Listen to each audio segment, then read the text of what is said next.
Pastor, o que me protege? Eu vou te falar o que te protege. O que te protege é a aliança de Deus com você. A aliança que Deus fez com você é o que protege você. E eu lembro que eu ministrei uma série aqui chamada Imparáveis, e eu liberei uma chave que eu queria muito poder aprofundar. Queria muito aprofundar hoje, falando um pouco sobre o poder da aliança e a garantia que a gente tem contra os inimigos que não carregam ela. Então, antes da gente entrar sobre algumas características da aliança, a primeira coisa que eu queria compartilhar com vocês é que é muito comum a gente usar uma aliança como um símbolo no nosso casamento, mas eu não sei se você sabe, existe um porquê da aliança ficar no dedo esquerdo. Alguém sabe o porquê? Alguém já ouviu isso em alguma ministração, durante alguma cerimônia de casamento? Os romanos, eles acreditavam que a veia desse dedo, ela vai direto até o coração.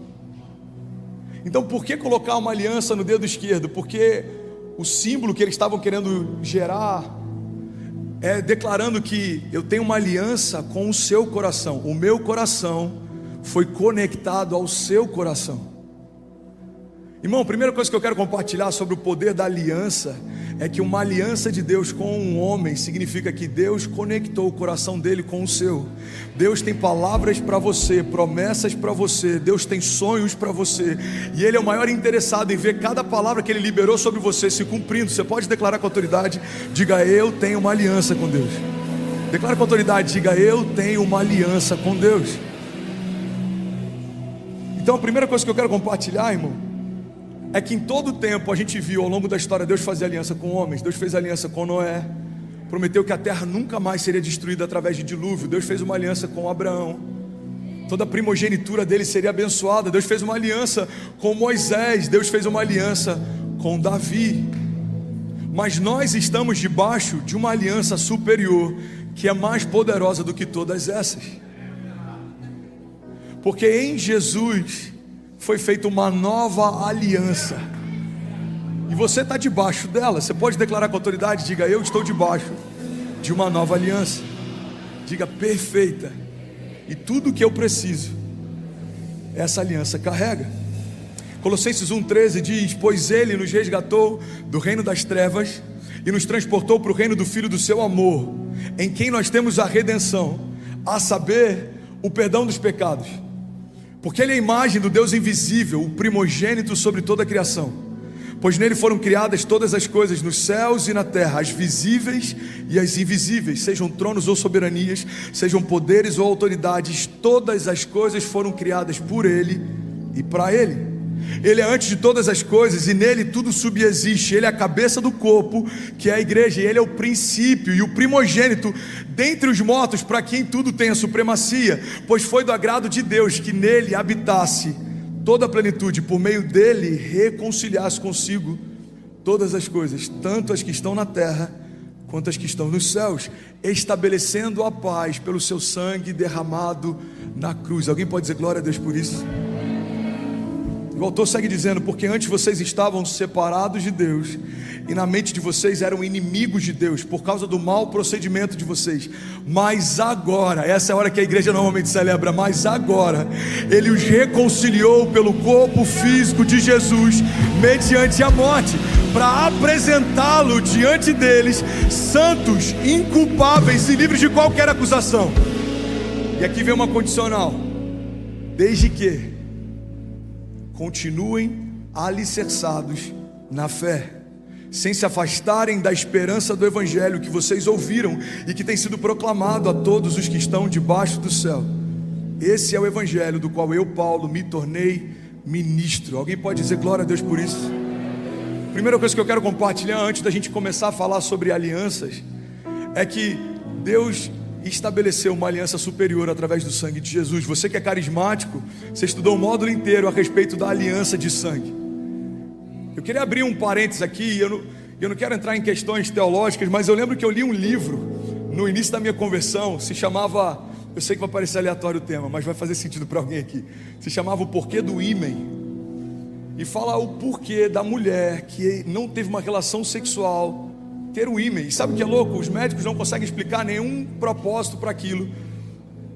Não existe nenhum propósito ou sentido para a mulher ter aquilo, mas Existe uma linha teológica que acredita que o propósito é espiritual, porque quando uma mulher tem uma relação pela primeira vez, o ímen se rompe, então é dispersado o sangue, e naquele momento é feita uma aliança de sangue entre o homem e a mulher.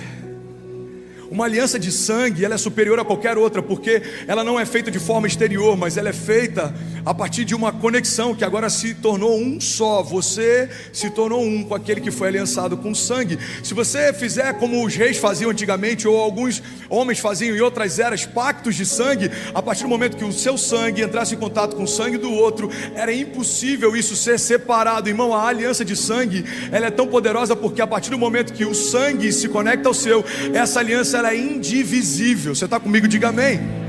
Então, quando Deus estabelece uma aliança superior com a criação, não é uma aliança feita só a partir de um contato exterior, mas a partir de uma nova genética. É por isso, irmão, que o evangelho não é mudança de estética, o evangelho é mudança de genética. O evangelho não é se vestir diferente, falar diferente. O evangelho é se tornar uma nova criatura, não mais escravo, agora filho, não mais cativo, agora livre, não mais maldito, agora abençoado. Você está comigo? Diga amém. Milagre da substituição. Aquele que não cometeu pecado se fez pecado, para que nós pudéssemos ser feitos justiça de Deus. Você está comigo? Então declara com autoridade, diga: Deus fez uma aliança comigo através de Jesus, e tudo que eu preciso, seja cura ou liberdade, seja poder ou autoridade, seja visão ou propósito, diga, tudo isso foi depositado nessa aliança. Primeira chave que eu quero compartilhar com você. Você está comigo ainda? Vocês estão felizes? Alguém está feliz de estar aqui? Eu estou muito feliz de estar em Orlando. Primeira chave que eu quero compartilhar é que a aliança te protege. Me ajuda a pregar. Fala para quem está do seu lado: a aliança te protege. Na série Imparáveis eu falei sobre aquele episódio entre Davi e Golias. E tem algo ali que é tão poderoso, que às vezes passa despercebido, e você pode usar em qualquer batalha espiritual que você enfrentar.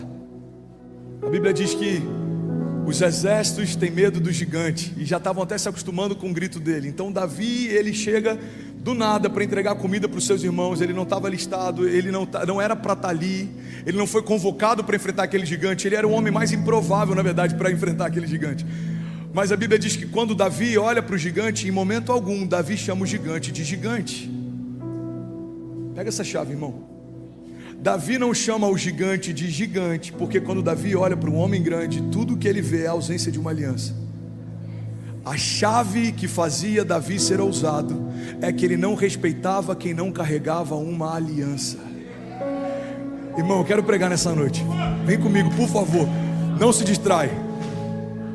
Davi olha para um homem grande, tem aliança? Não. Então quem é esse homem sem aliança com o Deus vivo para enfrentar o exército do Deus vivo? Quando ele chama aquele homem de incircunciso filisteu, é porque a circuncisão era uma marca de uma aliança, era o despojar da carne para que fosse feita uma aliança. Então quando ele olha para um homem que não tem aliança, a pergunta de Davi é: como alguém que não tem aliança com Deus quer enfrentar alguém que tem aliança com Deus? Alguns já estão pegando.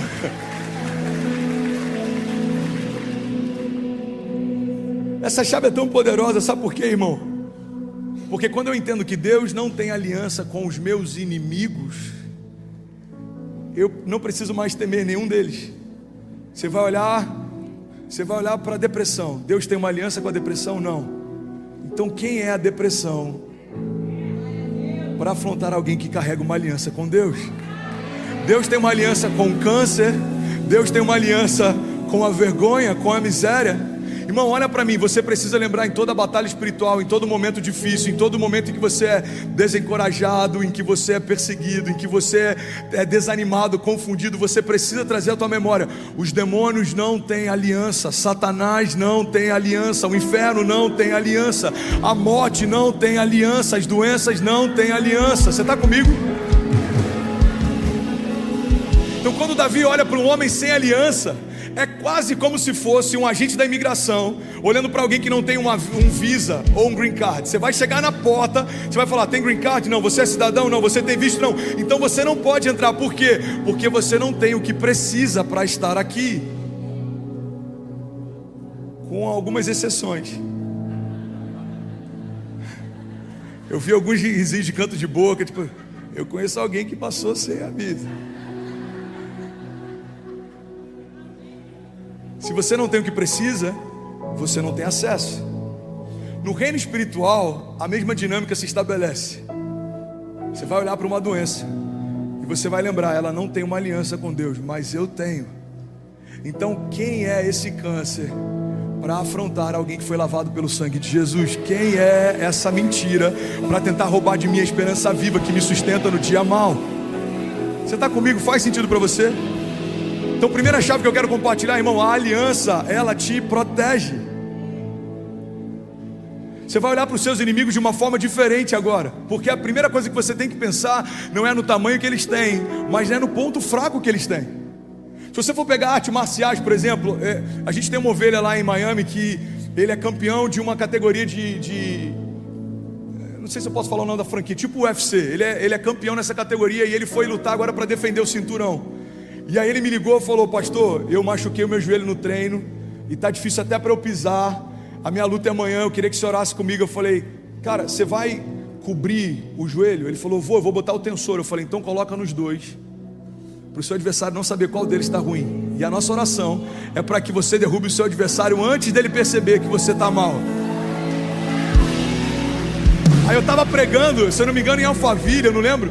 Eu sei que quando acabou o culto eu fui olhar o site, estava assim: recorde histórico na carreira de fulano de tal, em 30 segundos ele finalizou a luta. Irmão, o inimigo dele nem conseguiu saber qual era o ponto sensível. Mas se ele soubesse, durante toda a luta, tudo que o inimigo ia focar é na sensibilidade dele. Por quê? Porque não importa o tamanho que você tem, o teu ponto sensível é o que te derruba. A palavra de Deus, e muitas vezes a gente interpreta isso de uma forma equivocada. Olha, aquele que está de pé, cuidado para que não caia. Mas a palavra diz que aquele que pensa estar de pé. A palavra não está falando de uma brecha que todos carregamos, mas ela está sendo específica como uma brecha que você sabe que tem, mas finge que não tem. Então você pode ser alguém muito usado por Deus, mas se você não vigiar nas suas conversas, uma mulher pode roubar de você o teu ministério, a tua família, a tua casa. Foi assim com Sansão, alguém separado por Deus, foi guardado por Deus da pureza, até da bebida alcoólica, foi levantado por Deus para ser um libertador do seu povo, mas ele deitou no colo errado e terminou como um palhaço dos seus inimigos. Você percebe, a força de Sansão era descomunal. A gente não vê relatos de alguém tão forte como ele, mas um ponto sensível colocou em xeque toda a sua história. Irmão, olha para mim. Assim como um grande homem de Deus pode ser derrubado por uma pequena brecha, os nossos inimigos, por maiores que possam parecer, também carregam pontos sensíveis. E eu quero falar sobre um único ponto sensível que você vai encontrar em todos os inimigos de Deus, e é só nele que você precisa focar. Eles não têm uma aliança com Deus. Cara, isso é tão forte, porque é tão simples, é tão poderoso. A gente pode usar em qualquer área da nossa vida, em qualquer momento. Eu estou passando um momento de escassez, você vai olhar para a falta, para a miséria. A miséria não tem uma aliança com Deus.